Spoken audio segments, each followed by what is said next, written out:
Urban Justice is a traditional side-scrolling 2.5D beat-em-up, and that's really its whole identity. In the game, you play as Jack, Jill, and Robert as they tear their way through gang-infested streets, hoping to ultimately topple the corrupt mayor. It's basically an amalgamation of every classic beat-em-up story, but it's lacking all the punch and style. To start with, all three protagonists are practically identical. If you were to start up Final Fight or Streets of Rage, the differences between the characters would be immediately noticeable, not just in their style, but in their gameplay. And in Urban Justice, there's no difference here. All of the characters control the same, and they even have identical, indistinguishable mannerisms. There's nothing to get attached to. So, you do only get the one moveset, but it's not like the moveset is bad or anything. You have punches and kicks, and they can be organically chained into one another for simple 3 to 4 hit combos. The punches and kicks serve different utilities, you'll want to use them at different times for different problems, and the crowd control can actually be pretty enjoyable once you get into a groove.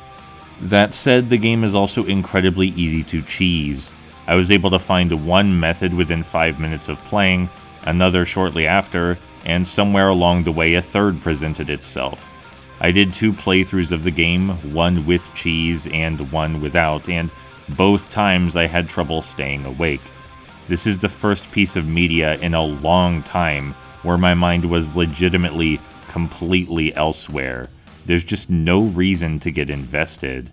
To the game's credit, outside of story mode, there is an alternate game type called Skirmish. In Skirmish, the idea is to scroll tirelessly across the screen, fighting endless waves of enemies. It just goes and goes and goes, and each enemy or boss you defeat drops coins. Coins you can use to purchase characters who all control the same as one another. An endless mode in a beat-em-up really isn't a bad idea, and with more thought put into the mechanics and unlockables, it could have made a compelling game all on its own. But it's just undercooked. Urban Justice in general is undercooked. It's not awful or super broken, but there's just not enough here. There's not enough soul, not enough purpose.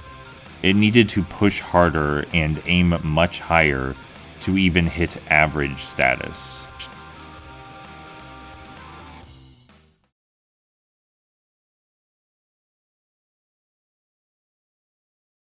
Hey, it's the end of the video. Did you know I have a Patreon? It's true. If you grab certain tiers there, you can directly influence what content I make next. Or you can just offer general support. Both are lovely, and some equally lovely people are already signed up. People I will list for you now. My wonderful supporters are iPompous, Anonymous, Jay, Marth Sinclair, Mighty Minimalist Power Rangers, Sam Anderson, Some Call Me Anto, and Wapoza. A link to the Patreon is in the description. Thank you all so much for your time and thoughts, and I'll talk to you in the next video.